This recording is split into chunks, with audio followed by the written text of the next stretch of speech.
thank you all for tuning in, and an ever big thank you to our esteemed panelists and host, Ryan Silverman. Based on the consistent number of viewers we have had every Tuesday evening, it is clear that these webinars are leaving our audience inspired and interested as to what is in store next. For tonight's event, I've no doubt we'll be left more creative, more wise, and most importantly, more inspired than ever before.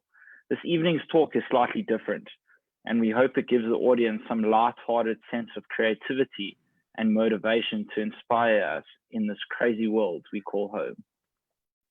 Tonight, we are joined by some of South Africa's top creative gurus in the advertising industry and have the honor of listening to their respective stories and gaining from their vast experience. I know it is not necessary, as I'm sure you're all familiar with their achievements and success of tonight's guest, but I'll give you a brief introduction to our host and panelists and then hand over to you, Ryan.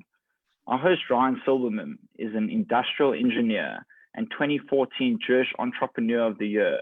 He successfully co-founded, built, and exited ad tech company Poppy Media, Facebook's only marketing partner in Africa, and is currently the CEO of Webfluential, an influential marketing platform reaching over 1.6 billion people. Our panelists, firstly, Mark Chalet. Mark is the founding partner of Network BBDO and founder and chairman of the Mel Foundation. Mark began his career by failing as a rock musician. He then went and co-founded Network BBDO, the first new agency in the New Democratic SA, in April 1994. Beyond these awards and accolades of many, Mark's burning hope is for creativity to make a real difference. He is now pioneering a new design for good model, the Mel Foundation, which has so far created 15 funky libraries in our under-resourced schools. Secondly, Brett Morris. Brett is the Group Chief Executive Officer of FSB Africa Nahana Communications Group. Under Brett's leadership, FSB has won more awards than ever in its 90-year history, including SA's first Cannes Grand Prix and One Show Best of Show award. He's been voted by his peers as most admired agency leader in Johannesburg 5 years in a row, and he's worked with some of South Africa's iconic brands, including Toyota, Coca-Cola, Vodacom, Wimpy, Cell-C, Nando's, and many more. Louis Gavin. Louis is the Chief Creative Officer and founding partner of the well-known open collaboration and TBWA Gavin Reddy. Being in the industry for more than 20 years, Louis has worked with some top brands, including Standard Bank, BMW, Jamison, SABC, and many more. Together with OpenCo, Louis has achieved many accolades for their achievements. As I'm sure you're all looking forward to tonight's event, as well as myself, if any of your viewers have any questions for our panelists, please post them in the Q&A box on top of your screen, and Ryan will do the best to get to the best of them. All the best, and once again, thank you for your time, and over to you, Ryan. Great, thanks. Firstly, thanks to Chabad, to Rabbi Masinta, Hilly, and Ryan, and our sponsors for making this evening possible. Welcome to our panel. It's truly a privilege to be here tonight. I've spent many hours in boardrooms in your agencies, even though you may not be aware.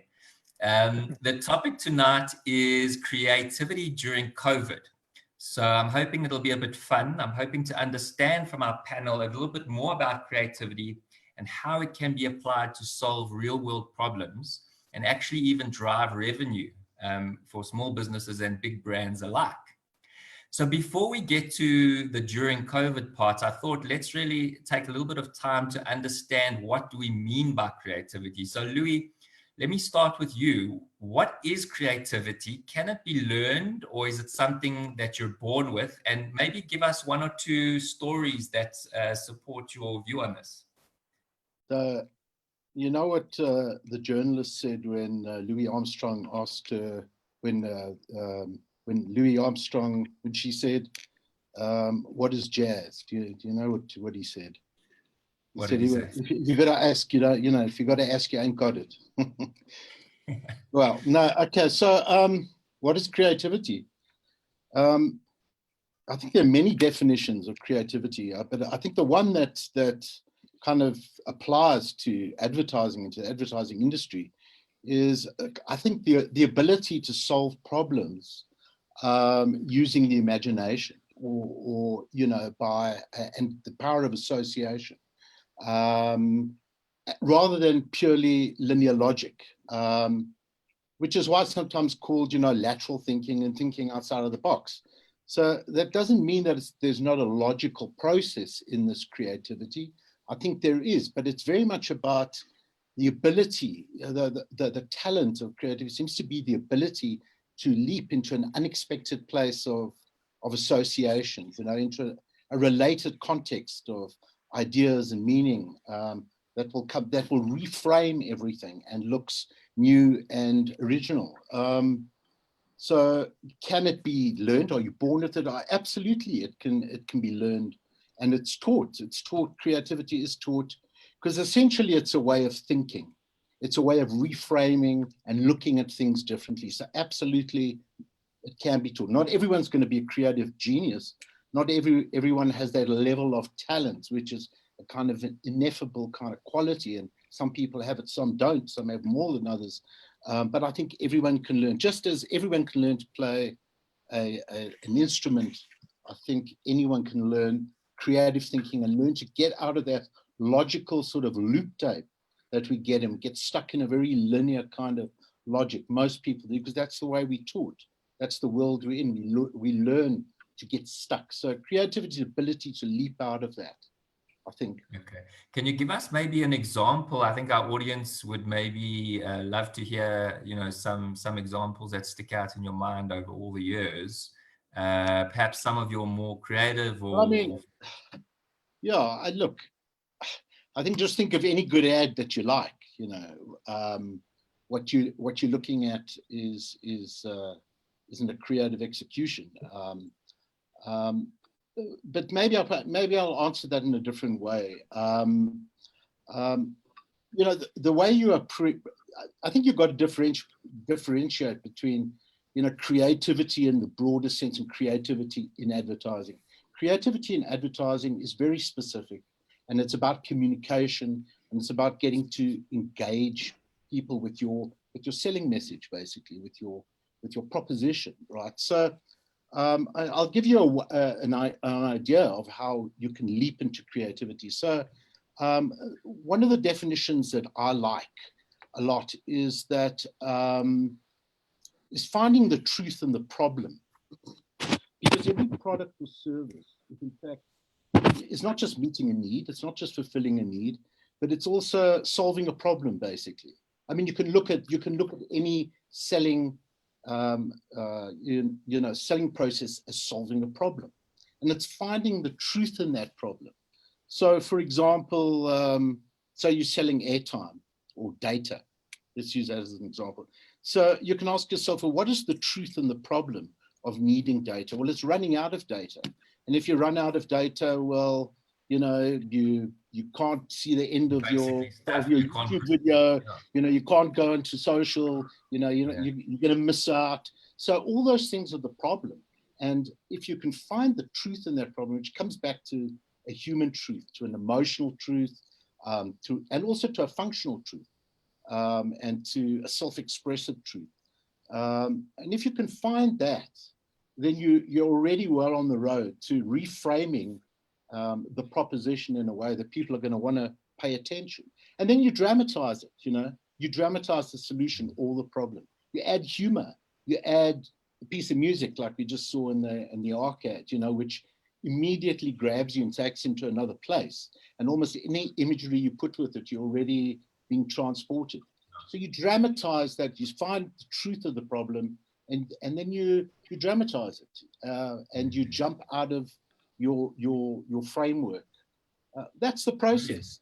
It's basically a cognitive process. We don't really understand what it is exactly. I'd like to just throw a little curveball in here. I know I'm going on, but I think that we're going to be challenged by AI. I think AI can replicate that, and Brett's gonna attack me on it.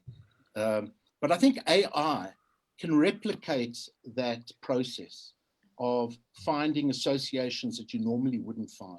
And I think we're going to be very challenged going into the future with AI. Maybe it will just be a tool. Can AI decipher a client brief to a given budget? I think that's the question. Anyway, Louis, Maybe we'll come more back so than people. Exactly. Mark, on that note, it's often said that the more constraints you have, the more creative you have to be. I think that's quite an interesting dynamic, especially in today's time. So the question to you is there a secret formula to being creative? I mean, can you be as creative with a $1 million budget as you can with a $1 budget? And maybe can you give us some examples of that? Yeah, well, I mean, look, that's sure. That's a couple of lockdown weeks to unravel this one. But look, the good thing is there's light at the end of the tunnel. That's, Rabbi, I hope you're listening. That's something you'll probably identify with. But I think in all this darkness out there, what's amazing, I think we like mushrooms. I mean, creativity thrives within adversity and in the dark. It's kind of like, it's a weird and it's a wonderful thing. We talk about the freedom of a tight brief. And the more the constraints are there, the more we have to work at the ingenuity. And that's why a lot of, if you look through Africa, Asia, the ingenuity, the resourcefulness of people, that is creativity. It's innovation because you're forced to make a plan. I mean, we talk about boermaak a plan. I mean, it's really, that's the secret of, you know, we talk about this highfalutin creativity. It's actually just a solution to a problem. And it's forced, I think the tighter the parameter, the more adversity, creativity like thrives in adversity. And so I don't know if there's a formula. I think you've got to embrace that. So the first thing is embrace the diversity, like accept it, because then you can start working on how you're going to solve the problem, because you're confronting the problem like full on. You're not trying to escape it or get out of it. You're looking at that tightness, and then you've got to work within that. There's nothing elusive. And I think that's what's so exciting, because we talk about this world we live in. Is it a bastard art or an inexact science? It's kind of a little bit of everything. But what you're doing is you don't have to be right. That's the good news. In fact, most times, if you start from a position of being wrong, you're in a better place because you're already letting ideas in. So I think it's really important, like that you embrace the obstacles, because they start becoming paving stones to a good idea. Like true innovative thinking that's fresh and original has never been seen or done before. And that's why you can be wrong. If you embrace mistakes or failure even, you know, we've been brought up in society to color inside the lines, to be right. And creativity is completely different to that. Creativity is actually about coloring outside the lines.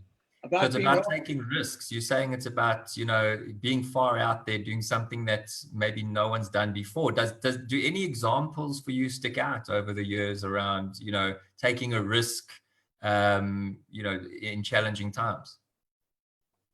Oh yeah, I mean, I think again, you know, you look at any Cannes Awards reel or any great ad you've seen on TV or heard on radio. They're always, the reason you listen or remember them is because they're completely different to what you're expecting. You know, it's a dog where you're expecting a person. It's music where you're expecting a voice. It's titles where you're expecting something else. It's illustration or animation when you're expecting a picture. It's always turning something on its head. I remember some great ads where they were selling radio, so they were TV ads with a blank screen. And you had to watch for 30 seconds, but that drew you in and pulled you in. It's where you see billboards that are being cut in half or left lying on the side of the highway. And now with digital, there's such amazing things that people are passing around all the time. And most of the best ideas are being passed around by households who would normally not call themselves creative, kids. The best creativity comes from children because there's a naivety and there's a sense of they can't go wrong, so they just go for it. And I think we need to embrace that looseness, you know. So we can't be scared of failing, and I guess if children can do it, then anybody can. Brett, moving on to you, do you agree with what Mike and Louis are saying, and do you think there's a lens we can use to look at problems more creatively? So should we throw away our inhibitions? Should we climb a mountain to think? I don't know. Give us your views. Yeah, absolutely. I agree with all of the above, and I want to pick up on a couple of points. So just, Mike talked about being prepared to take a risk and being okay with being wrong, and I think I learned that from Mike. So you also asked the question about, is it a learned thing? It certainly is. And Mike gave me a job when I was a year in the industry, and you won't remember this conversation. I talk about it often, Mike, but now I want to tell you in front of all these people. And I went to interview with Mike. I was sitting there chatting. He looked at my work, he looked at the writing, and he said to me, he said, you're quiet. You've got quite a quiet energy, but that's cool, as long as you bring that energy in your way. And I'd interviewed at another agency where a person, actually, the woman said to me, and I quote, she said, "You don't act very creative," which was the opposite extreme. And Mike gave me a permission, a gift to be creative in my own way. And what he also taught, not just me, but anybody who worked at the agency, was an appetite for a healthy disregard for the rules. He always used to joke about wanting to go out in a blaze of glory. He'd been trying for 20 years to go out in a blaze of glory. And I think it's easy to say that you want to take risk. It's easy to say that you're prepared to fail, or that you're prepared to let people in your organization fail. It's a very different thing to do and believe. And I carried that sentiment with me my entire career, that healthy disrespect for the way things work and being prepared to challenge them. That is absolutely critical to creativity. And also, just to agree with what Louis said, I see it as sort of an elevated form of problem solving. It's not like, I don't believe it's this rare gift reserved for the few kind of lone geniuses. It can absolutely be learned. And as Louis says, some people kind of have a knack for it, but it's definitely something that can be taught. And ironically, in our schools, we don't teach it, but it's fundamentally problem solving. And the best creative thinkers that I've ever seen are the most disciplined thinkers. And they're the brilliant problem solvers as well. And it's also that sense of optimism that Mike spoke about. Completely agree. Like I joke about being a delusional optimist, but it's actually not a joke. It's true. It's how you have to be optimistic to be creative. In fact, you have to be optimistic to be successful. I'm sure many of you have seen Adrian Gore talk about this. This is so true, because it takes energy, it takes momentum, it takes positivity to create something out of nothing, to be able to put yourself out there. And that's not always easy, but that level of positivity certainly helps. Wow, amazing words, Brett. Thank you. Let's stay with you for a little bit. So I think we definitely can agree how we define creativity, and we can definitely learn how to be creative. I think what's challenging, in this period that we're going through during COVID, I think we have to be more creative than usual. So maybe, Brett, focusing on you, across your broad spectrum of clients, that touch different industries, from restaurants to, I don't know, retail to financial services, airlines, I don't know. How do you see COVID playing out across this, and how does creativity potentially help some of these industries? It's a bit of a cliche, but it's very true that, creativity is one of the last few advantages that businesses have in the world today, because there's very few real innovations. There's very few real differentiation. The old idea of being differentiated as a brand, it's very difficult to find. And nowadays, actually, marketing science says that distinctiveness is more important than differentiation. So what that means is it's more important to get noticed and to make an emotional connection, which, by the way, is why I don't think AI will ever replace humans in creativity, but we can pick up on that, is because we fundamentally are wired to make decisions emotionally. This is scientific. most of what we know about the human brain has only been learned in the last 20 years. And we used to joke in our industry that, we know half of our advertising budget works. We're just not sure which half. And we don't understand why it works. But actually now we do. We understand exactly why people respond to all of the stuff that Mark and Louis spoke about. It's because Daniel Kahneman won the Nobel Prize for Economics for a book he wrote called Thinking Fast and Slow. And I'm going to bastardize and absolutely paraphrase the book. But he's basically saying that our brain is fundamentally wired to make emotional choices. So 95% of our decisions are emotional. And we don't think that they are. You always rationalize after the fact that no, I thought about that, I weighed up the options, which is all not true. Your brain wants to make the easiest decision, so it goes for the connections that it can associate easiest with. And in tough times, all the more so to be more connected to your audience. And many businesses tend to pull back in a recession, or now it's probably the worst recession we'll see for some time. But we're lucky enough to work with clients who understand that actually you should be spending in a recession as much as you can afford to. And it's easy to cut marketing budgets. It's easy to say, okay, well, I'll take that money. It's money saved. That's the worst investment you could possibly make. I'm not trying to make a sales pitch here, but we have clients that believe this. Toyota, as an example, understands that market share is cheap in a recession, and they can benefit by spending more than they would. And particularly now, and this is for, I suppose, brands who can afford to spend on TV, but TV audiences are up, and as are digital audiences, obviously, by 30 or 40%. So you're getting this a 30% increase on your audiences for the same price. So fundamentally, creativity becomes more important. And actually, and Mike and Louis, I think will know this pain all too well, is we have to fight all the time to be creative. That's the bizarre thing. We spend our days fighting with our clients, trying to push them to the edge that we know will give them exponential advantage. It's bizarre that we're going to have to keep on fighting.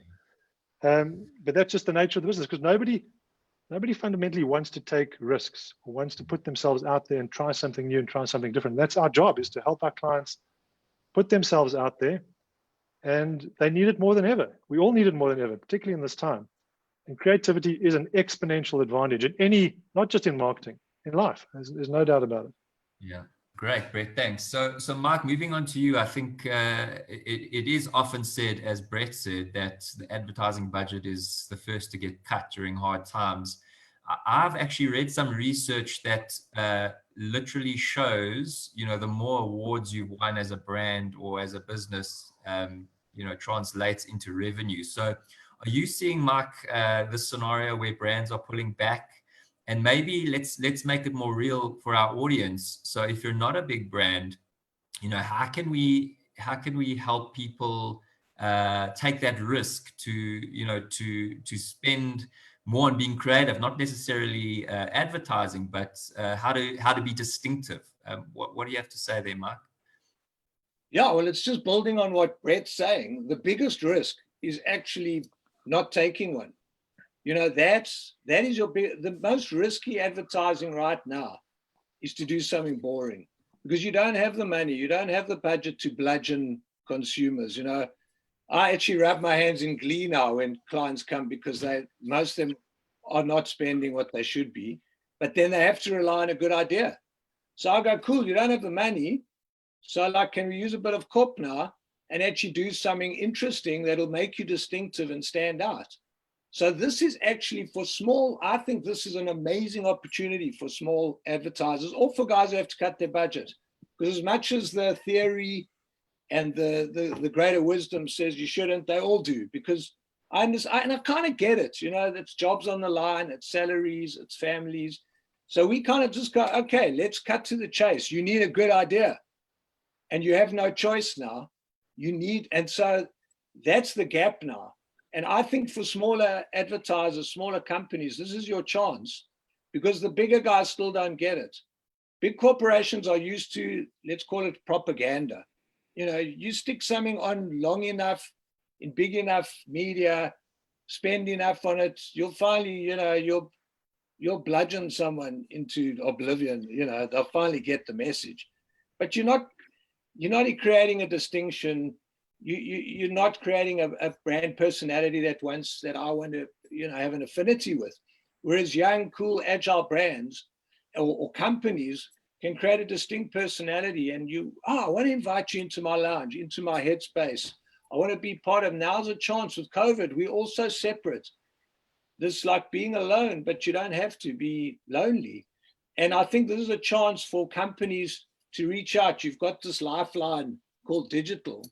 It's reaching everyone everywhere, provided we can create some connectivity across the country, because there's still not enough data and Wi-Fi to go around. But this is, for me, the exciting part about tough times. You know, just to go back a bit and give people a bit of a parallel, when we started our agency, it was just before the elections in '94. And I remember people were like storing their tinned baked beans in cellars and putting everything underground. And yeah, we were starting an agency to sell this stuff. It was crazy. There was going to be civil war. It was the end of the world. So I kind of go, that was the beginning. Now, 26 years later, we're at a similar precipice. And I kind of look, and I've sort of, sometimes we can learn things through experience, and you go, sure, there's opportunity again, like there was then, you know, in these dark times. It's the guys who are wide awake. I remember a small little chicken company had four outlets. They made some strange Portuguese chicken, you know, and we just created an irreverent vibe for them. And there you go. They built up this brand, but it was cheeky, low budget, good ideas. Which brand was that, Mark? Let's not keep our audience guessing. Which brand was that? Nandokash and Nando's, yeah. I mean, and they came from nowhere, you know, and they had a few radio ads beneath their belt. So it's to give people a real sense that we're not just talking theory, but there was a client and a brand that took risks and embraced the crisis around them, but found humor in it at that stage. Maybe humor is not the thing now, but there's a lot of other things you can use for a strong, Amazing. Powerful, emotive connection. Yeah. Fantastic. Mark, thanks for that. So Louis, getting back to you, you know, and carrying on from what Mark has just said, where, you know, we've definitely been through very difficult times in our country, very dark times, and a lot of brands were built on the back of that. So, you know, can you remember going through some of those times and maybe share some of your stories of companies and brands that you actually helped navigate through those times?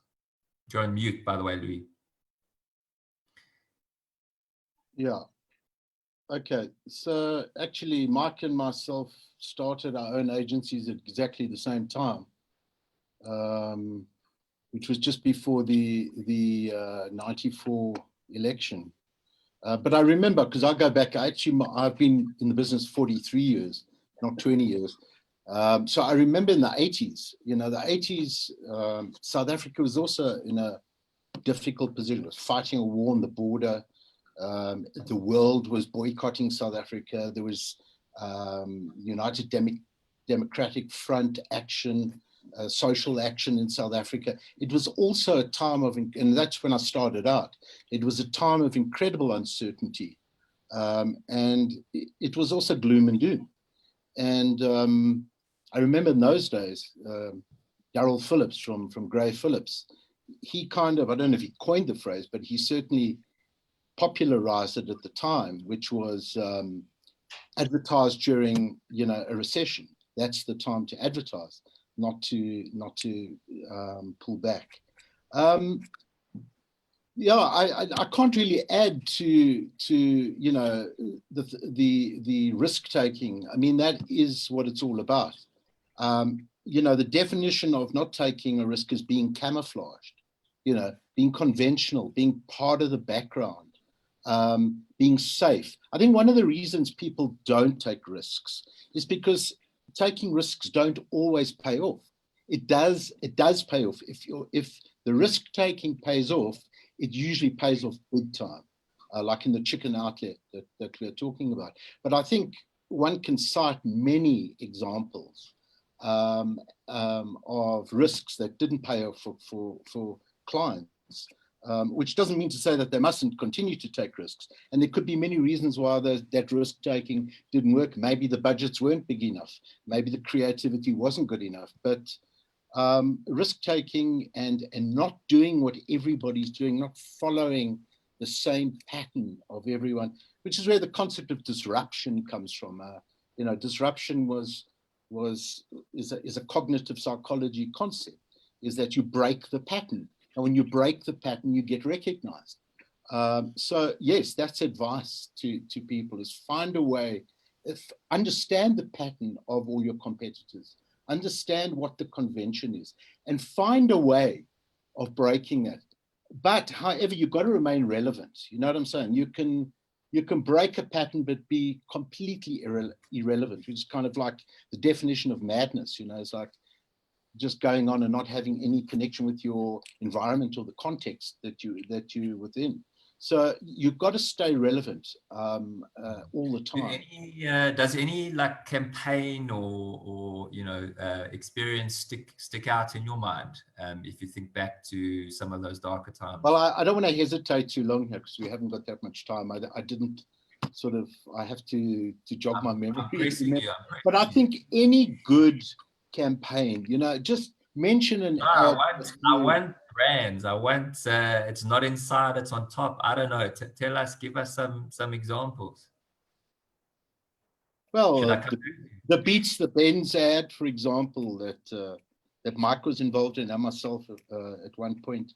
That's a good example of a kind of disruption, because as Mike was saying there, you do something that no one expects. Mercedes-Benz driver drives over a cliff, and what you don't expect is for their biggest competitor to come back and say, we can beat the Benz, because we don't fall asleep behind the wheel because it's an exciting car. So that is putting your neck out, and when it happens, you draw attention to yourself, and everybody talks about you. Amazing. As other ideas come to me, I'll throw them in. Okay, brilliant. I'm going to invite our audience, if you haven't already, to just start asking questions either in the chat or in the Q&A. And Ryan, perhaps if there are some coming through from Facebook as well, you can just share them with us. Brett, I'm going to come back to you. I know, my brief experience, I probably had less than half the experience that you guys have had in the advertising industry. But one of my challenges over the years has always been, pressure, margin pressure versus more value expected delivered, for the client. So I don't think it's new to the advertising industry. But how have you perhaps put creativity into practice in your own organization, or in meeting some of the very specific challenges that some of your clients have faced over the last few months? It's a great question. I think, again, to come back to a couple of things that have already been said, and in particular in the current time, you can't take creativity for granted. So it's almost like there's no choice anymore. Even when times are good, this is the scary part. So, that the noting for television communication that stretches into passive digital media as well is 20%.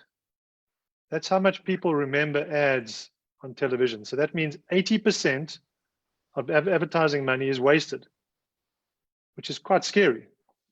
And if you think about that as the normal, the regular paradigm, that's completely scary. So as Mike said, the biggest risk you can take as a business is not breaking through that 80% and not being noticed. And now even more so. So creativity is incredibly valuable for that reason, making those connections. And we talk about risk, but nobody wakes up in the morning saying they want to take a risk.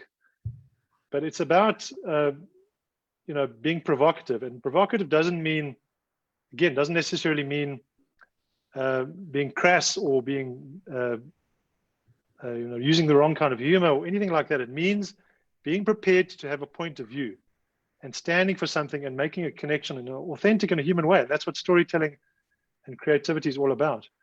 And you can do that. You can take a great idea, you can communicate that poorly, you can execute it poorly, and it won't resonate. It doesn't matter how great your idea is. The second part of the conversation is, how do you get that idea to resonate and connect with ordinary people out there who are sitting there watching their screens. So for us and our clients, it's always been certainly my focus is about the value of creativity, and you can't actually put a price to it. It's difficult, as you say, because our business has been squeezed and put under more margin pressure. And I fight for that value because it does equate to the exponential value that creative adds. And as I say, lucky we have clients that recognize and value that. So the best we can do for them is to make every single cent that they spend make an impact. And the most irresponsible thing we can do is put out average wallpaper work. And unfortunately, it does happen. 80% of communication doesn't get noticed. I mean, that's a horrible statistic. So for us, it's working closer with our clients, it's getting more connected to them, and walking them through that process of, taking a risk is one way of putting it, or making having a point of view and being not being tone deaf in the current situation, and realizing that people are going through tough times. It might not be relevant or resonant to go and make a bad joke, or and it's not to say that also humor is not relevant. I think there's a place for it. I think humor's got a bad rap over the years, and it has to be used sparingly, particularly in the current times. But the best thing we can do for our clients is guide them to find that sweet spot in a way that connects with people. It's a very simple exercise. If you don't connect, you don't get noticed. Your message doesn't matter what your message is. Nobody cares. This is the truth, right? This is the scary truth. Nobody cares about advertising. People watch what interests them, and sometimes that happens to be advertising. I didn't make that up. It's a much cleverer person than me. But it's so true. You're going to watch what entertains you. I think Mike alluded to that earlier. What you're going to let into your space.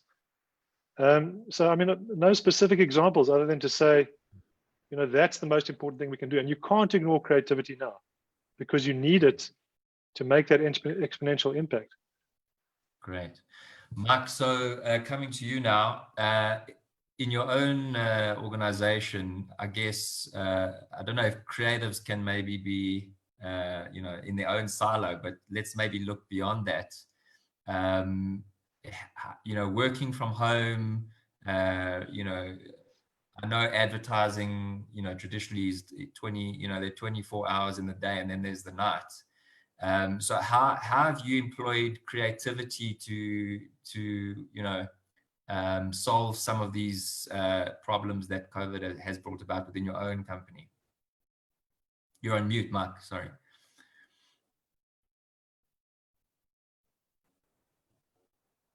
There we go. Aye, okay, so the first thing is to be unmute. So we've made sure everybody's unmuted themselves so we can hear them. Now, and I think that's the key thing, is actually, it's not about a creative department. It's about a creative-led and a creative company. So that's the first thing. That's the culture and values must sort of go through the company, and that's what we try. So like now we call on everyone. There's no fat for people to, I only do this job. Everyone's creative. Ideas can come from anywhere. And especially at home, sorry, I don't mind if it comes from your child, your wife, or your dog. Just bring it on board. So that's the first thing on. We're getting like really interesting ideas already, because people I almost think it's created a little bit more of a reality, because you're not in this bubble we call Adland or in an ivory tower. You're sitting at home with a dog under your feet, and I've been in so many meetings, I love it, where clients are human beings again. There's a dog barking and a baby crying and some rain dripping through the ceiling and a really ugly wall, and it's cool because that's life, that's real. So I think there's, we've encouraged that with our clients and with our people. Let's get real. Let's just embrace the situation as it is. Sorry, there's not enough time to meet, so you're going to have to buy a good idea. You don't have enough money, so you're going to have to buy a good idea. And I think it's encouraging a different kind of resilience, and it's pulling people closer together in a weird way, because we're all in the same boat. I don't have a sob story that you don't have, whether it's an overseas global client or a local client. We're all in the same, that hasn't happened before, that we're all swapping the same sob stories. So that's even where our humor can start coming in. And you can start, before it was never done that you could launch a campaign in 4 days or launch a brand in 4 days. I mean, we had to do something. We created the Shout for Masks. It was one phone call, and then the next minute we were in a Zoom meeting, and 4 days later we had a website up and donations were coming in. And it's creating this need to do things and not 15 reviews before you're happy, and is this the right thing to do? And I think sometimes we overanalyze and there's a paralysis that sets in. And I think this is creating more of a spontaneity. As long as you have the culture and values and the ideals of what you want, and you're true to that, because otherwise you can also fall into mediocrity and just rely on old stale things and rely on that. But it's really important. And if I can just add one thing, putting back now has become not a nice to have. I think the world, South Africa, our first third world dichotomy, we cannot continue like this. You can't have the haves and the have-nots. And now you've got online now has created a new dividing line, because you've got the education now, a lot of it's online. So you like a whole lot of new young generation are being kept out because data is too expensive. So, I mean, we're looking at a whole lot of ways of providing free Wi-Fi and new models of creating that. And that's why we've launched this new sort of design model, because I think it's really key that clients, agencies, businesses, if you put back, you'll get back, because you're sustaining a market and you're actually creating a market. So actually, it's not about charity, or it's a hand up that'll actually come back to you. It's a self-fulfilling prophecy. And I think we all need to think a lot more like that, or you're just going to get the rich getting richer, the poor getting poorer, and then you've got trouble. And creativity now can link those two and help put something back. So sorry, that's my little spiel. So true. But Louis, I think it's a big thing now. Very, very true. I like that. It's forming a real connection with your audience and the country. Louis, a couple of questions that have come in. So I'll ask the first one, but you maybe come back to that second. So why do we remember the Brill cream ad? I mean, I don't remember that. So if you do, feel free. Maybe it's an age thing. But let me just, I just Googled now South Africa's most memorable ad, most loved ad. And it happens to be an ad that Brett's group created, which was the little boy Sassel with the car. And it's an interesting, study there, because I wouldn't call that risky or disruptive in any way. But what it does is it really, and I suppose it is, because you're selling petrol and you're really focusing on a little child. So it is out of the norm. It's not showing people in a petrol station dancing or cleaning a window. It is a little bit of a lateral sort of leap. But what that ad does is it connects with that human truth again. It connects with the inner child. It takes you into the world of the child. And we all know what it's like to have your own little kid disappear when we were kids ourselves. So that is an interesting, we must be careful not to kind of put ideas on a pedestal as well. We must also be able to be, to smash ideas down. And yes, taking risks is really important, one of the most important things. But that's a good example. I think another series of ads also created by Brett's group, the Yebo Gogo, which was just apparently, and correct me if I'm wrong, Brett, is something that happened by mistake, by chance, on the set itself. Somebody said Yebo Gogo, somebody else said, hey, that's cool, and it might not even have been the creative person, might have been, if I remember the story, I think Francois told me that story, it was the cameraman. It was the cameraman who said, hey, Yebo Gogo, let's use that. Let's keep it. And that's how that created. I'll give you another actual story in the history of art where that happened. There was a man called Kandinsky, right? He was a Russian artist. And he was the first modern artist to break into true abstraction, right? And that abstraction was, they stopped trying to represent nature, objects on a canvas in two-dimensional, and they went into abstraction. And the way that happened was a mistake, right? He was painting houses and roofs, right? So he had this like landscape of houses and roofs, and he walked into his studio one day and he looked at this painting and he didn't know what it was, because there were all these shapes, and it was his painting upside down. So you've got to be open to mistakes and to chance. As the old saying goes, it's the cracks that let in the light.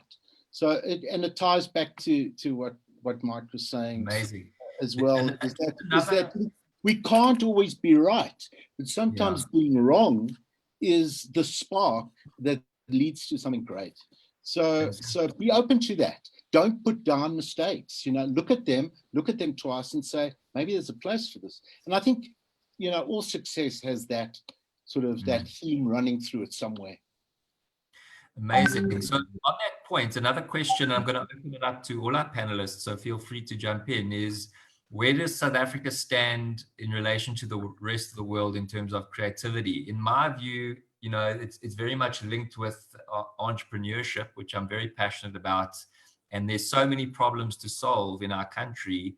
And therefore, the level of entrepreneurship is quite high. How does creativity play out in that, against the rest of the world? I'll open it up to Mark or Brett or Louis. I think if you just look at our record in terms of what has been created and what's grown, I think South Africa is right up there as one of the most ingenious nations in the world. If you look at some of I just think we don't recognize it ourselves, and we don't give our people enough recognition and space to grow more. We should, I just feel there's not enough investment in our most creative, we dig into the ground from, mining, and that our natural resource is creativity. We're blessed with it, and we're not using it. You're leaving it on dusty streets and funny little tourist gimmicks. And there's some amazing ingenuity that's happening, and we need to have much more cross-pollination between the so-called like first, third world. We have an amazing diversity, and we're blessed with it, but we don't harness and leverage it enough. I don't know what you think. Yeah, I completely agree. I mean, interesting thing about South Africans, Mark said it, South Africa is the most inspiring, enriching, creative place, I think, in the world. And we don't give ourselves enough credit for it. But that's the South African way, right? We love to moan. In fact, there's an index. Listen to this, right? There's an index where they measure.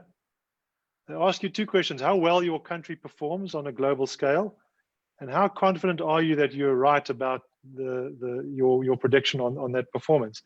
And South Africans have the dubious honor of being the most confident and the most wrong. We're top of the list about how well we perform, and that's unfortunately part of our kind of DNA. And yet on the other side, we're so tenacious, we're so persistent, and we will overcome anything. I mean, Mark talked about starting his agency in '94. You can imagine starting a business in that time. And yes, we're in a crazy dark place at the moment, the likes of which we've never seen. But South Africans, by nature, are so resilient, and we are so creative. And if we could just recognize that and nourish it and nurture it for what it is, as opposed to being the moaners, love to moan. I promise you, we could increase our creativity tenfold. But unfortunately, we like to put ourselves down. So yeah, I think, and Mike does a lot of that. I know the Mull Foundation does a huge amount of work in trying to use creativity to make the world a better place. We do the same with our foundation at Nahana. And I believe that. I believe creativity can change the world. Sounds lofty, but it's true. I mean, it has for hundreds of years. It has in South Africa's case for decades, and it will continue to improve and change the world. There's no doubt about it.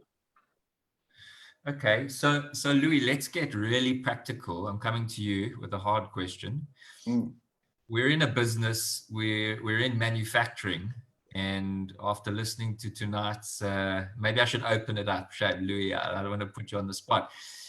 Give us maybe the tips in approaching a problem, to being creative. So, for example, how do we think outside the box? Do we need to shift from manufacturing socks to masks, or I don't know? Let's get maybe highlight a few tips for our audience that they can apply to their own businesses. Well, you know the old story about, the drill company, that. No, tell us. Okay, so there was a company that made drill bits, and they kind of reached their growth potential. There was nowhere, successful, but nowhere else to go. So the brilliant idea that changed the nature of their business was they redefined their business as a hole-making business, not drill bits. And that allowed them to go into lasers and water, high water. So they redefined their business, and, that changed, it changed the way they saw themselves and the way they saw their markets. And it was still allied. It was that leap of association that was still, you could stretch the credibility enough for them to still be in that business. I think we call it brand stretch in a way. Ask the question in a different way. Very, very cool. Here's one. We were talking about it before the webinar started. Is it true that Brett Morris is the voiceover for NetFlorist? Please, can you give us a voiceover? Gotta go. See you guys later. Okay, Brett's He's a pretty good voiceover. So is it true, Brett? No, tell us. Tell us the story behind that. So NetFlorist is run by a good friend of mine. Actually, we've been friends for many years. And talk about another company, I think it's another great example of, Ryan Bach, who's the MD, and he trusted the creative process implicitly, and he knew that, like Nando's, he didn't have money to spend. He couldn't bludgeon people, as Mark said. And from the very beginning, we've been working together for probably more than 15 years, closer to 20, I would guess. And being prepared to put himself out there. I wasn't supposed to be the voiceover. Talk about budget constraints. And yeah, we were messing around in studio, and we had a funny script, and we couldn't really afford a voiceover. In fact, there's another funny story where we had this deal with one of the radio stations, and as part of the deal, you buy a package and they give you one of their DJs to do a voiceover. So we had written a script, and we go to the studio the one day, and we meet one of the DJs who's going to be our voiceover, and we show him the script, and we're all ready to. We think it's very funny. We think we're hilarious. It was some bad Monty Python ripoff, and the guy says, "I'm not doing this. That's not funny. That's ridiculous," and he walked out. So I became the voiceover for that script, but it certainly wasn't by design, and I think I did a pretty poor job of it. But there was probably an example in the journey of a failure. We had a lot of fun failing that day, and it's not like Ryan fired me or that he could afford to fire me.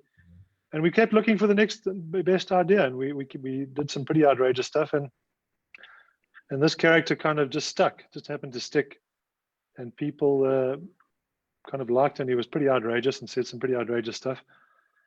And Ryan would always say to me, in fact, I would sometimes go into him and say, I don't think we can actually say that on radio. It's a little bit too outrageous. And he'd go like how outrageous? Like are we going to get people complaining? I said, yeah, definitely. He goes, okay, I can live with that. At least we know they're listening. We took a risk. And that's the risk that you got to understand that 10 Verkriminers who complain are not the voice of the nation. And unfortunately, social media has made them that, I have to say.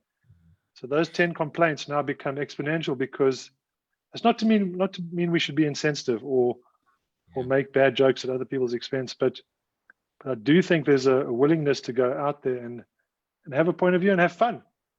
And that's kind of what's always been the the MO for Net Florist. Thanks for sharing that with us, Brett. So I think maybe just to start closing off before I hand back to Ryan, maybe just a last couple of closing thoughts. I mean, we've heard human truth, we've heard risk taking, we've heard failure. Mark, let's start with you. Just do you want to sum up some of your thoughts and maybe a word of inspiration for the audience? Yeah, I mean, I think for me now, especially with COVID, it just goes back to my big passion, is that creativity can change the world and make a difference. And I think you've got to look at yourself now, and, you know, we use this to help guide us. I mean, it actually came from Churchill, I think. We make a living by what we get. We make a life by what we give. And if you're making a living, you can make lives. And what are you making a living from? We're making it from ideas and creativity. So let's make lives from that. But as a manufacturer, what are you making? What can you make lives? Because it's all going to come back. And I think true creativity will connect. And ideas are the cheapest way to connect. And then you can actually start changing things. Because I think this whole COVID thing is really just, it's a pressure that's forcing us to change. And ideas are going to be that catalyst, that pathway that'll help us blaze new paths and new trails, and not follow the old trodden ones. So let's do it. Go, Mark. Louis, what are your closing thoughts? Yeah, so I think to pick up a thread that that went through some of the discussion is, I think one of a lot of creative people are characterized by a lack of confidence. Not all, but a lot are. And the reason is because you're very, call it ego if you want, but your sense of self is being challenged. And I think one of the things you learn from, and some of the greatest creative people in every sphere have had that, stage fright, not being able to express themselves, not really finding, that magic inside of them. So I think that one of the things that people must also do is to believe in themselves, and to believe in when they have that idea, when they feel that inspiration, believe in it, because people love to knock other people. It's just like, that's human nature, unfortunately. And, to bring it back to COVID, I think we have an opportunity now, because we have more time, in a sense, and we focus more on ourselves. Look at that. Look at how you can believe in yourself a little bit more and believe in your own ideas. I think anybody who has succeeded is because they believed. Those who are mad enough to believe change the world. That is a fact. It's a hard thing to do, but good. Love that. Thanks, Louis. Thanks. Brett, any closing thoughts from your side? You're on mute. The quote of 2020, you're on mute. Yeah. I think, I couldn't agree more with what Mark and Louis said. And I suppose the thing for me, and this is, Louis is dead right, the creative process can be difficult, and it can sometimes be a little bit scary, but you've got to put yourself out there. If you have a great idea, but you don't make something, if it doesn't ever become anything, then you're not creative, you just have a good imagination. And there's a very big difference. If you want to be creative, you have to create, you have to make stuff. And our world needs stuff to be made more than ever. And I think Mark's kind of alluded to that.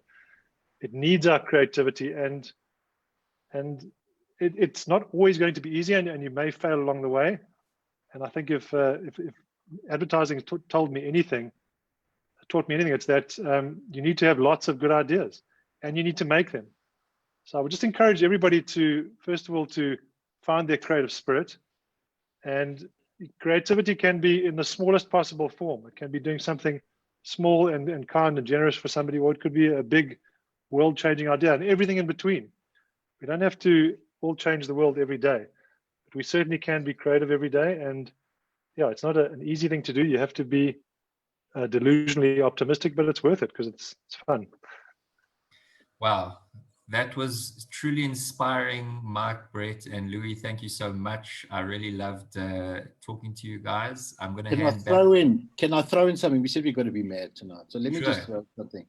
I love what Brett said. Brett said, you know, the understatement or the statement of the year is unmute. So I'm going to make a T-shirt. See, and that's called plagiarism, which is a big thing in creativity. I mean, somebody said just don't give away your sources.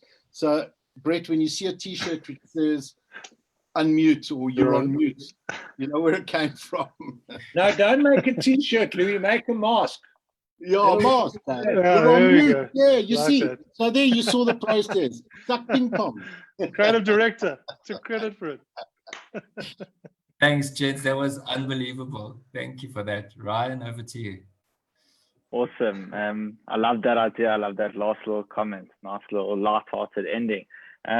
Firstly, thanks, Ryan, for facilitating this panel. It's really been such an intriguing and interesting discussion that we've learned a fortune from. You got such a unique way to get the most out of these incredible men with your own advertising and marketing background. We really do appreciate your time and your brilliant facilitation. Firstly, what an incredible event organized once again by the young drivers and made possible by all of our sponsors. Tonight's topic was creativity during COVID. It was something slightly different to what our audience was used to, yet, it's something imperative to all of our businesses and our careers, and that's something we've learned tonight. No matter the industry and what sector we're in, when change is unavoidable and inevitable, we need to start looking at things differently, through a different lens and from a different perspective. Tonight's esteemed guests have not only provided us with a sense of perspective and how this lens looks through their own eyes, but they've given us encouragement and inspiration to continue adapting and being creative in our ever-changing world and our ever-changing economy. Start thinking out of the box, taking risks, and those are a few of the lessons that I learned tonight. On that note, a huge thank you to you, the panelists, to Mark, to Brett, to Louis, for your time this evening, your creative insights, and for sharing us with your stories and your lessons during these challenging times. We really do appreciate it, and I hope you guys enjoyed. Lastly, thank you to the audience for your attendance. I hope you guys enjoyed this evening and you left feeling more inspired and, most importantly, creative. Stay safe and stay tuned for Aaron, for who he's going to mention our upcoming talks. And thanks, and have a great evening and a great week. All the best. Thank you. Thank you, Ryan. There's a quote. Here's to the crazy ones, the misfits, the rebels, the troublemakers, the round pegs in the square holes, and to the ones who see things differently. To our panelists, Mark Shalit, Brett Morris, Louis Gavin, and Ryan Silverman, thank you again for tonight. And to those who joined, thank you. And if you want to see things differently, please join us for next week, Tuesday night's webinar. Marriage ain't no joke, but it can be quite funny. So thank you and have a good evening and an easy fast. Thank you. Cheers. Thanks, everyone. Cheers. Cheers, all. Shot. Thank you. Mark, nice to see you. Cheers, Louis. Nice to see you. Cheers, guys. Thanks, man. Guys, thank you so much. Thanks, Rob. Just lovely. You're outstanding, really.